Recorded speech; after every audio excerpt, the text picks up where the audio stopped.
tips untuk yang biar FOMO-nya tuh cuan gitu, jangan FOMO boncos. Kok Chris, spill dikit dong. Apa? Porto kamu lah. Oh, Kan tadi pagi haduh-haduh gitu. Nah itu makanya yang pengen aku Haduh-haduh itu tanya. kenapa? Haduh-haduh Haduh-haduh itu apa gitu loh. hijaunya kurang hijau aja. Oh, jadi kurang hijau.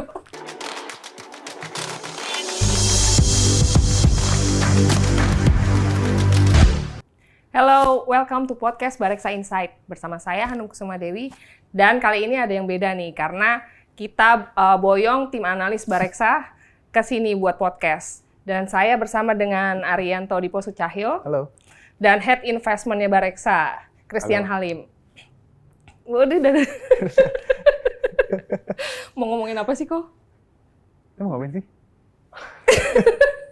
Oke, jadi ceritanya nih ya, ini direkam waktu baru saja The Fed alias Bank Sentral Amerika itu mengadakan meeting namanya FOMC ya, yang kita bisa dengar. Nah, terus baru aja hasil meeting itu, tapi suku bunga belum turun. Cuman dampaknya ke pasar modal tuh udah rally gitu ya. Mungkin tadi di Amerika juga record lagi ya, bener ya.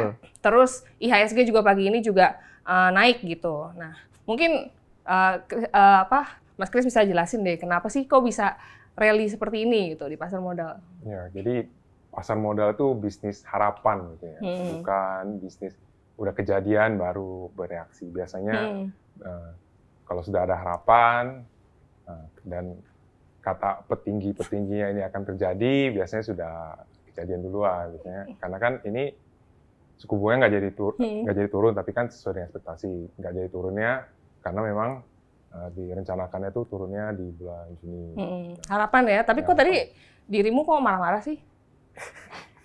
Iya, itu kenapa tadi kayak tadi pagi pas datang ke kantor, aduh, kayak banyak hadunya daripada yes gitu. Iya. Kenapa itu? Kenapa? Iya. Jadi karena hasilnya kan bagus ya, suku bunga memang nggak turun, tapi proyeksi awal di bulan Desember suku bunga tuh turun 0,75% atau dipotong 3 kali mulai dari Juni. Jadi itu sebuah kabar gembira lah. Terus kemudian dari pihak The Fed juga ada melakukan sedikit revisi dari proyeksi ekonomi, mulai dari PDB-nya itu naik ya, dinaikkan, saya lupa tuh dari berapa jadi berapa. Kemudian inflasinya juga naik sedikit.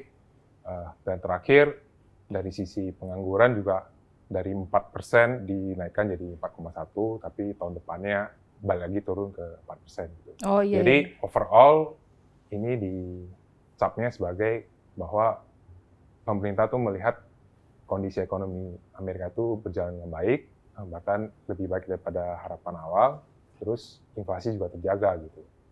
Nah dari sisi pengangguran juga, nah ini agak-agak unik lah karena ini kan urusan rumus ya. Kenapa ekonomi bagus, unemployment rate malah naik gitu. Ya, itu karena yang diukur itu kan jumlah orang yang mencari kerja gitu dibandingkan jumlah orang yang bekerja. Jadi kalau orangnya stop cari kerja, jadi itu nggak dihitung gitu, nggak dihitung. Jadi kesannya mencari kerjanya sedikit, penganggurannya rendah gitu. Nah, tapi harus diingat ketika ekonomi bagus, banyak orang cari pegawai, ya orang-orang yang awalnya nggak nyari kerja ya akhirnya nyari kerja. Nah itu tercatat. Nah akhirnya kok kesannya kok jadi naik gitu. Nah tapi bos, ini kan kemarin minggu lalu kita ngobrol-ngobrol nih. Nah tapi katanya dari minggu lalu udah mulai bersih-bersih tuh. Tapi kok kenapa gitu? Kenapa bersih-bersih dari minggu lalu dan hari ini ternyata kayak waduh malah pagi-pagi malah aduh kesel nih harusnya. Bersih-bersih Porto ya maksudnya ya? Iya bersih-bersih Porto gitu. Jual-jual barang. Jual-jual barang. Nah itu kenapa? Apakah emang komennya yang ditunggu kah? Padahal kan emang sesuai ekspektasi kalau dari bulan ini memang harusnya kan stop kan? Gitu maksudnya nggak ada perubahan sama sekali. Nah ini emang komen emang selalu ditunggu atau gimana sih maksudnya? Ya, jadi seperti biasa kalau ada event-event besar, di situ ada keputusan yes or no, ya daripada orang betting gitu, daripada forecasting salah, nanti berdampak negatif ke portofolio. Biasanya banyak kan fund manager itu atau investor itu keluar dulu dari pasar atau melakukan hedging lah. Jadi kalau terjadi sesuatu yang tak terduga, dampaknya ke porto itu nggak merah-merah banget gitu. Jadi bisa dilihat bahwa minggu lalu itu market lebih inilah ya, flattish atau kan kecenderungnya jual gitu. Nah kemudian perlu diingat bahwa beberapa minggu terakhir itu kan ada laporan inflasi Amerika bahwa itu terjadi kenaikan inflasi dan itu di luar konsensus gitu. Jadi ada ketakutan bahwa jangan-jangan bukannya suku bunga turun, bagiannya bisa dinaikkan gitu. Nah, memang ada beberapa kontributor kenapa inflasi agak bandel nih, nggak turun-turun. Yang pertama dari harga minyak. Harga minyak itu sekarang berada di kisaran 81-82 gitu, bahkan sempat sentuh 83. Nah, kemudian dari sisi harga rental, sewa rumah gitu. Di Amerika itu porsi sewa rumah itu mendominasi lah. Saya lupa harga, persennya mungkin lebih dari 25%. Nah itu pertumbuhan tahun year on year-nya dari tahun ke tahun itu sekitar 5% gitu. Jadi jika The Fed minta inflasi turun ke 2%, sedangkan kenaikan harga sewa itu 5%, jadi itu agak jauh tuh. PR-nya tuh masih banyak. Nah, yang lebih parahnya lagi, karena kenaikan suku bunga dolar ke sekarang 5,5, itu suku bunga KPR-nya itu bukan 5,5 tapi 7 gitu. Nah, bagi orang Amerika 7% itu ya tinggi sekali gitu kan. Ini bahkan tertinggi mungkin 20-30 tahun terakhir gitu. Belum tahu di Indonesia ya berapa ya? Ya, ya di Indonesia. Ya. Oke. Oke, itu tadi. Nah, terus ini kan rally itu harga-harga harga saham gitu ya. Naik tadi, minyak naik. Terus harga emas juga naik nih 1,2 juta yang lokal ya. Kita lihat di emas Antam gitu, dan di Bareksa Emas juga pada naik nih hari ini nih. Itu kenapa sih sama gitu, sentimennya juga itu? Ya, jadi kalau dari sisi komoditas itu rata-rata berkorelasinya negatif terhadap harga dolar ya. Biasanya ada namanya tuh dollar index. Itu indeks dari nilai tukar dolar terhadap mata uang utama dunia seperti euro, yen, Swiss franc, yuan gitu. Nah, ketika suku bunga diproyeksikan turun, berarti daya tarik dolar itu ke depannya itu akan turun lah. Karena kan sekarang kalau nabung di bank bisa dapat 5,5. Kalau tahun depan kan karena potong bunga 0,75 berarti kan dapatnya lebih rendah. Oleh karena itu daya tarik dolar itu jadi turun. Nah, ini kan daripada pegang dolar kan bisa beli aset yang lain gitu. Bisa aja ke minyak, tapi yang paling banyak itu pindahnya ke emas gitu. Ya, tambah lagi banyak ketidakpastian ya di geopolitik, seperti perang dagang gitu ya. Mungkin kita nggak boleh bilang perang dagang lah. Jadi ngomongnya perang semikonduktor lah. Jadi dari pihak Amerika tidak mengizinkan adanya ekspor chip yang canggih-canggih ke China atau ke Rusia gitu. Kemudian dari sisi geopolitik ada di ketegangan di Timur Tengah, Ukraina, Rusia. Jadi biasanya kalau ada gejolak politik, gejolak geopolitik, harga emas kecenderungannya itu naik. Bos, berarti ini kan tadi katanya udah sesuai komen nih, gitu kan? Boleh FOMO dong? Seharusnya sih FOMO ya, karena kalau suku bunga turun, biasanya harga aset risky aset ya, itu seperti saham, obligasi itu kecenderungan itu menguat. Ya kalau dari sisi matematika, ya ini balik-balik ini kan bisnis harapan ya. Kita beli suatu aset seperti saham atau obligasi, kita berharap ke depannya itu dapat income lah gitu. Nah income ini kan bisa tahun depan, 2 tahun lagi, 3 tahun lagi, atau bahkan 5 tahun lagi. Nah, pendapatan di masa depan ini kita diskon lah dengan suku bunga saat ini. Karena kan bisa bilang, daripada saya beli sesuatu yang ada di masa depan tidak menentu, tidak pasti, ya saya mending taruh tabungan di bank, udah pasti dapat bunga gitu. Makanya suku bunga ini menjadi discount rate lah. Jadi pendapatan di masa depan itu didiskon ke masa sekarang. Makanya saham itu sangat sensitif terhadap perubahan suku bunga. Nah, berarti buat teman-teman nih yang nonton nih nanti ya, FOMO-nya nih sektor-sektor apa nih bos yang Gitu. menarik gitu. Oh ya, Kan kita pasti pengen dong cuan 10%. Kemarin kan tinggalan Aces gitu kan. Ada beberapa saham yang belakangan ini naik 10% yang bekas juga. Kemarin sempat podcast juga bareng kita, Harta Ya. sempat naik juga ke level 414 ya Mbak Hanum ya hari ini. Dia Gitu. jemuran gue laku tuh. Jemuran yang aku angkat. Gitu. Nah, jadi gimana nih buat untuk memilih tips untuk yang biar FOMO-nya tuh cuan gitu, jangan FOMO boncos gitu. Kan kebanyakan begitu soalnya.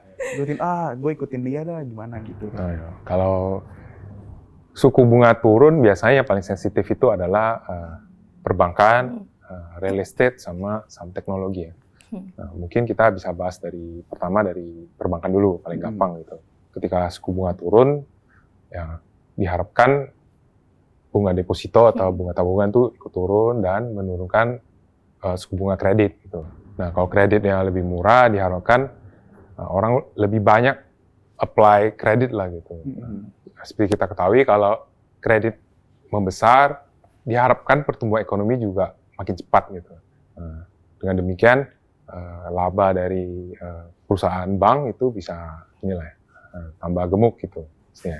Nah, bagaimana dengan bisnis developer properti gitu?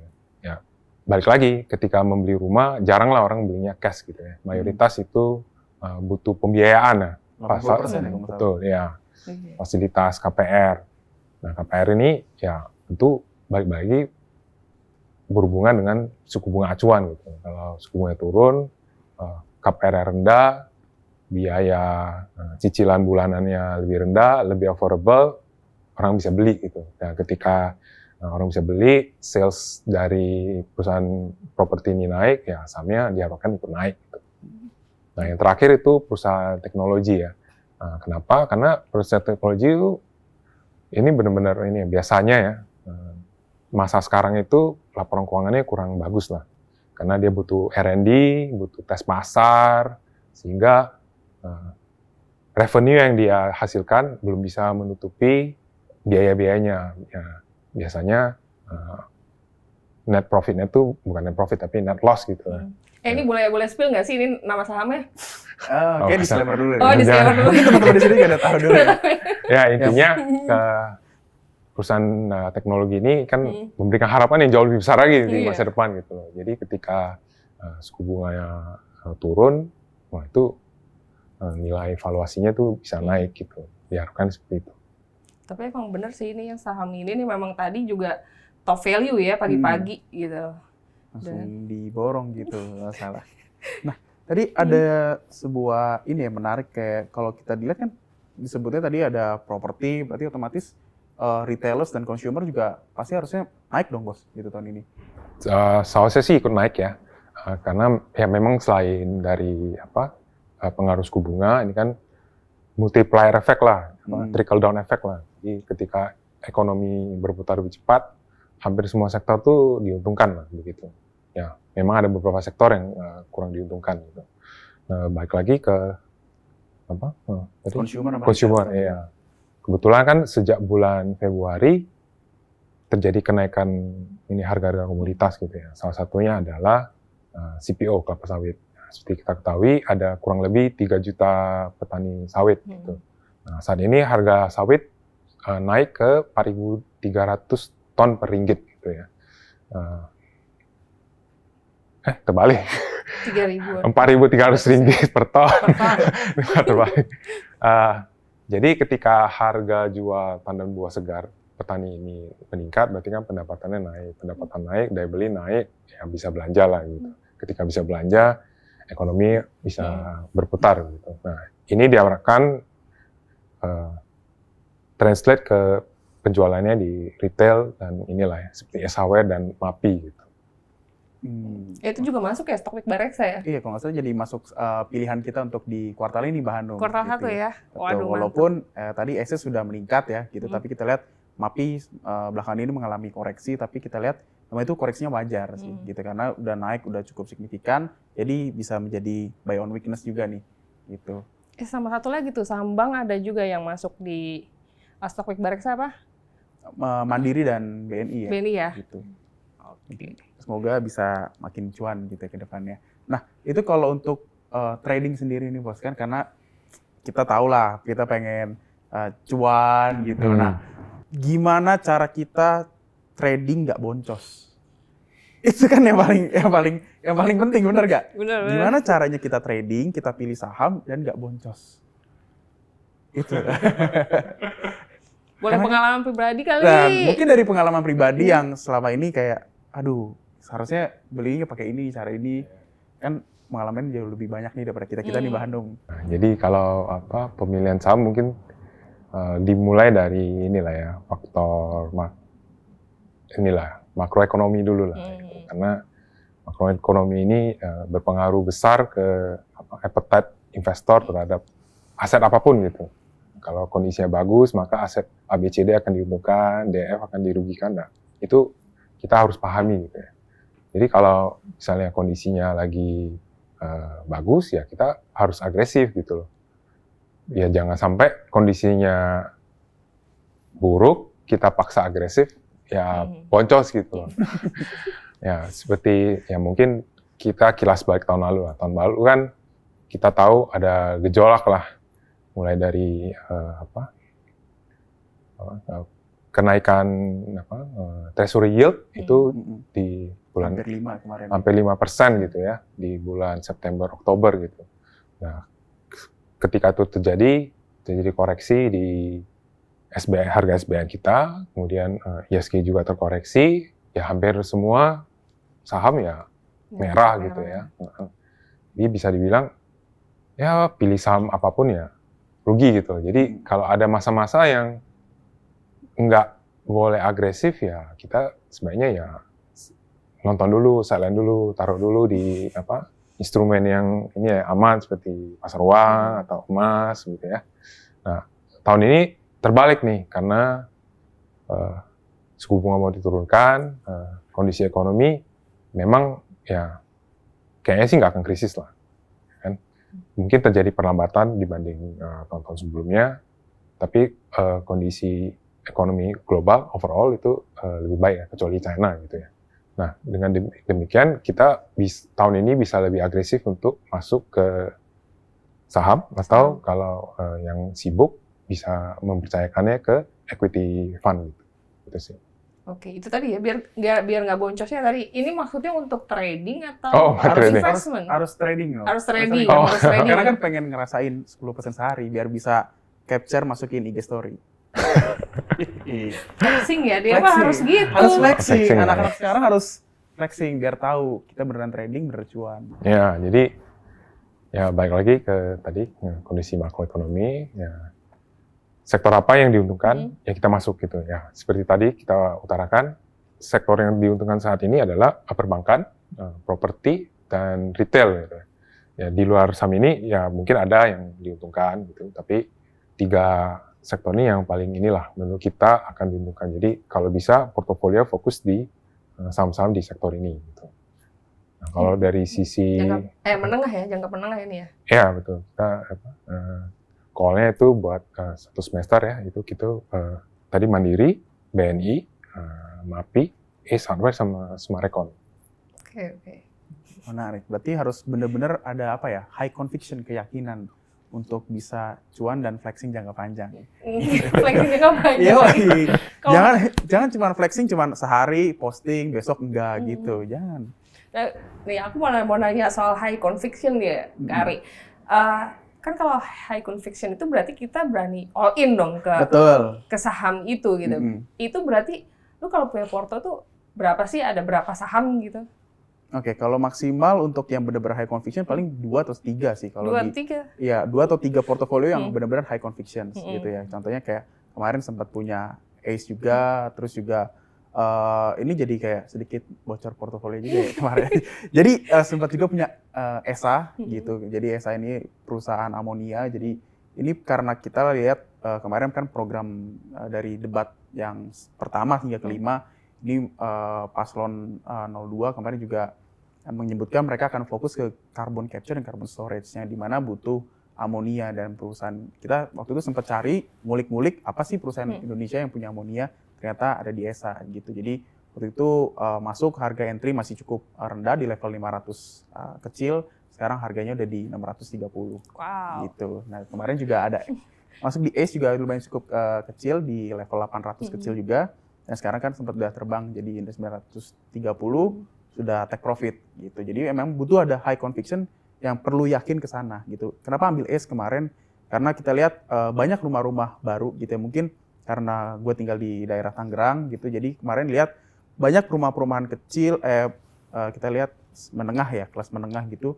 Itu banyak baru banget dan itu puluhan hektar.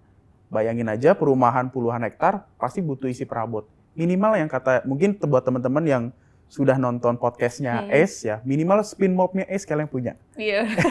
Bener ya? Pasti ya kalian pasti atau enggak minimal ini ya spraynya ACE gitu yang dari spray ACE itu kan memang dipromosikan gitu. Jadi pasti adalah peningkatan revenue bagi minimal di daerah Jabodetabek. Makanya waktu itu pilih di saham ACE dan ESA kayak gitu Mbak Hanum. Oke. Kok Chris, pilih dikit dong. Apa? Porto kamu lah.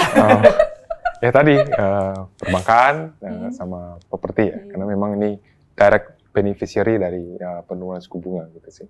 Tapi udah hijau kan maksudnya? Udah ada hijau. Oh, udah hijau. Hijau. Kan tadi pagi haduh-haduh gitu. Nah itu makanya yang pengen aku Haduh-haduh itu tanya. apa? Haduh-haduh. Haduh-haduh itu apa gitu loh. Hijaunya kurang hijau aja. Oh, hijaunya kurang hijau. Kurang fresh ya kayak Iya, reksa hijaunya ya. kurang fresh. Oke. Apalagi nih? Tadi itu udah ya. Terus Mas udah Mas. Oh Mas iya udah. Mas. Reksadana belum? Oh reksadana. Iya. Untuk kali ini ya, Biar makin cuan. yang pertama tadi boleh masuk ke ini ya, equity fund, karena memang dari sisi ini ekonominya sudah mendukung untuk kita. Nah mungkin karena yang risk profile yang nggak agresif, ya bisa juga diparkirkan di ini ya, corporate bond fund gitu. Untuk saat ini kita lebih prefer corporate bond fund ketimbang government bond fund, karena year to date government year ya untuk 10 tahun itu praktis flat lah di kisaran 6,5 sampai 6,6% gitu ya. Sedangkan gonjang-ganjing penurunan suku bunga itu sudah didengungkan dari kuartal 4 tahun lalu gitu. Tapi kok kayaknya flat ya gitu. Kalau kita cek memang ya minat untuk masuk ke government ini dari asing itu agak kurang gitu. Ya, karena mengingat rupiah ini cenderungnya terdepresiasi ya. Jadi biasanya bond fund manager asing itu ya fokusnya ya cari cuannya di obligasi gitu loh.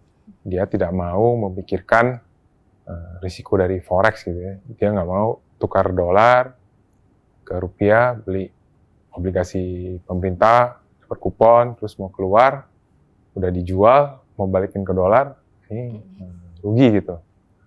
Nah ini jadi PR tersendiri gitu di ini ya pasar modal kita gitu.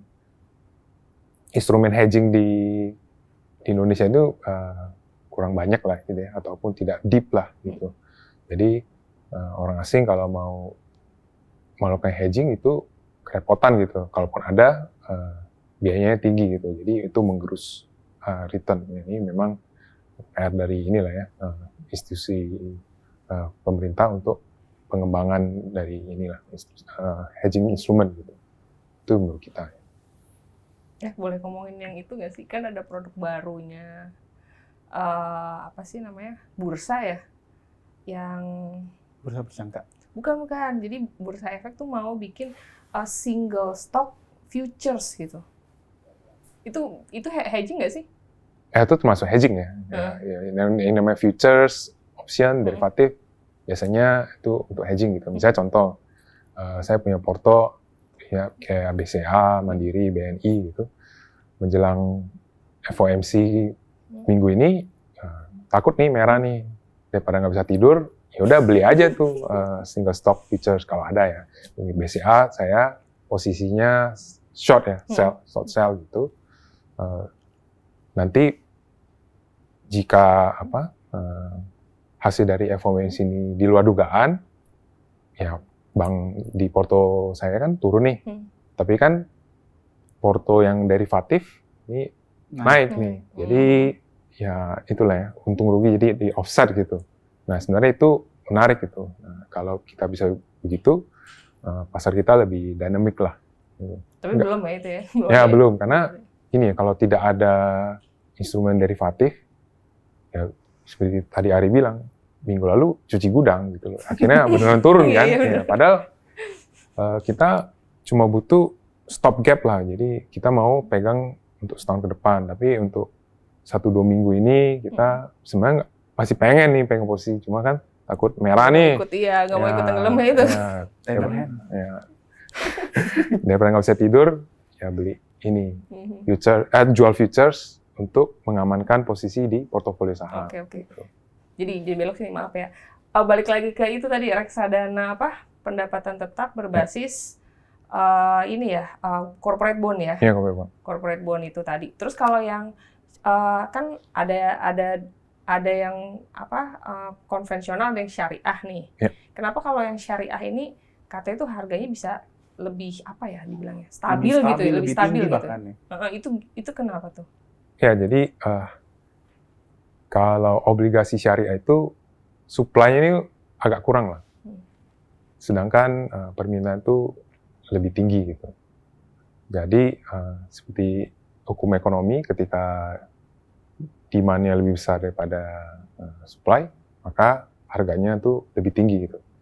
Jadi mungkin bisa dilihat di ini ya, website-nya Bareksa, perbandingan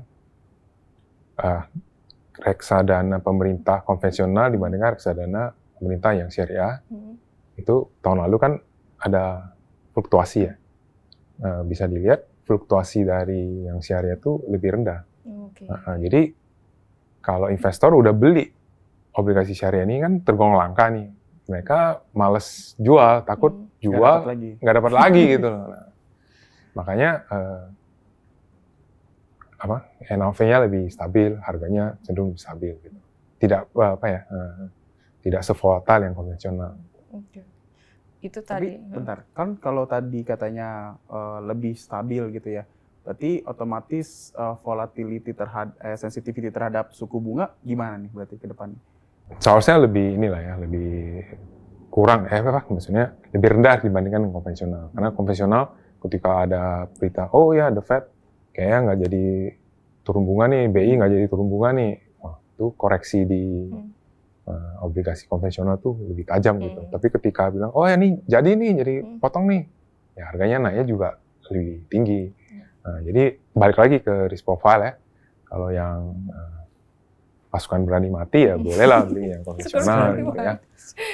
Jadi kalau yang pengen tidur lebih tenang gitu ya, mungkin bisa ke syariah karena memang secara pergerakannya less volatile dibanding yang konvensional. Oke, corporate bond itu ya. Nah, balik lagi tadi ke saham nih. Kita kan suka ngobrol nih di meja kerja. Masalah tepok burung. Meja panjang. Kita sebutnya meja panjang, teman-teman. Karena memang meja kerja di Bareksa panjang. Jadi kita obrolan meja panjang ini masalah main saham tepok burung. Nah, itu mungkin bisa dijelaskan sedikit, Mas Kris. Kenapa bisa dibilang main saham tuh kayak tepok burung? Ya, itu... Terus soalnya yang bikin istilahnya pertama kali Mas Kris. Karena ini, jadi for background ya teman-teman. Jadi ini istilah ini kita mulai setelah kita melakukan podcast dengan Mama Wilson waktu itu. Jadi kita banyak ngobrol soal bagaimana trading dengan baik gitu ya, mendapatkan cuan. Nah ini kita sebutnya dengan tangkap burung ya? Trading tangkap burung. Ini mungkin boleh dikasih tahu buat ke teman-teman yang nonton. Ya, jadi kalau kita baca textbook investasi ya, kalau mau main saham itu beli sesuatu ya, kalau bisa ya yang murah ya. Ya kita mau belanja baju, belanja apapun lah itu, kalau ada tulisan diskon, wah jadi panas kan pengen beli kan. Tapi kadang di pasar modern terbalik, orang maunya yang di atas gitu, belinya lebih mahal gitu. Tapi memang setiap gaya, setiap strategi itu ada masanya lah. Jadi kalau yang kiblatnya value investing, ya kita tahu lah dengar buy low, say high, ya itu cocok kalau marketnya ya flat gitu ya. Mungkin tahun lalu tergolong flat atau turun dikit lah, karena ISG ya praktis seperti ini gitu. Kalau gayanya seperti ini, ya ketika naik jangan kejar gitu loh. Ya kalau kejar ya bagian cuci piring doang ya, gitu. Nah kalau turun jangan takut gitu. Justru ketika turun harus beli gitu. Nah ketika naik ya take profit, jual gitu. Ya mungkin untungnya nggak bisa gede-gede banget karena kan memang nature marketnya kan sideways lagi kan. sideways. Ya nggak bisa harapin lah wah untungnya 10, 15, 20% ya sulit gitu karena overall marketnya cenderungnya flat gitu. Nah, beda dengan tahun ini. Tahun ini kan makro backdrop-nya sudah mendukung. Nah, suku bunga turun, inflasi rendah, itu seharusnya jadi bisa risk appetite-nya naik gitu. Nah, yang bagian tepuk burung ini cocoknya dijalankan di tahun ini gitu, karena bullish kan, cenderung lebih bullish lah. Kalau kita berharap beli di bawah, ya nggak kebagian dulu gitu. Karena nggak turun, karena trennya tuh lebih lebih naik gitu. Jadinya strategi yang buy low, sell high, jadi kurang pas lah. Karena kita sering ketinggalan kereta. Nah, kalau yang begini, yang tepuk burung berarti ketika dia naik, ya kita jual higher.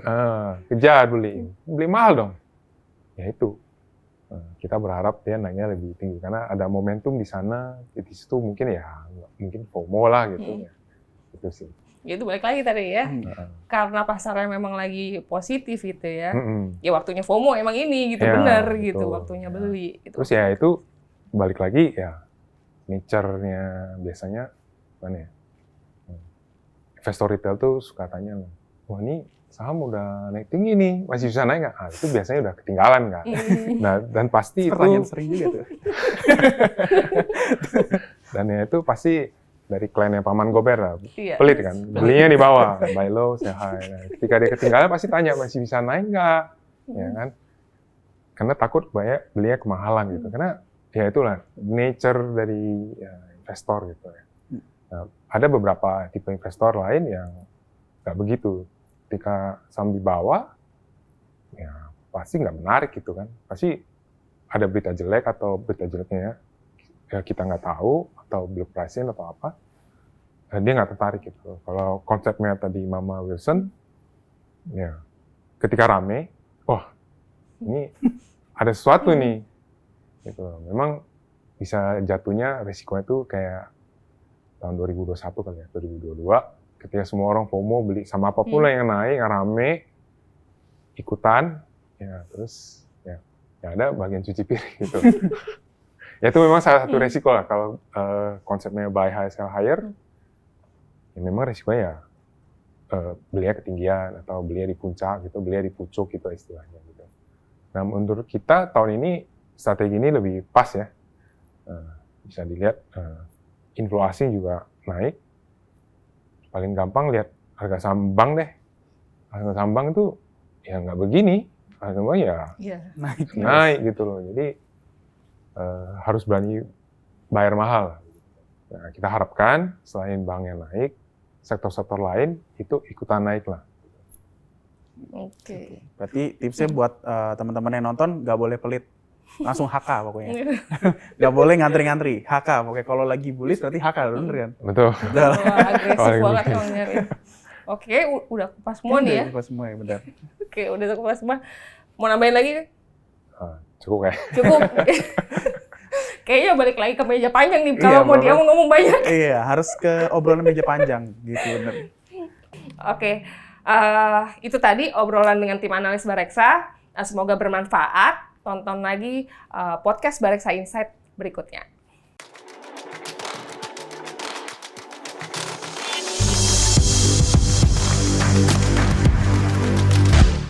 Bareksa Insight.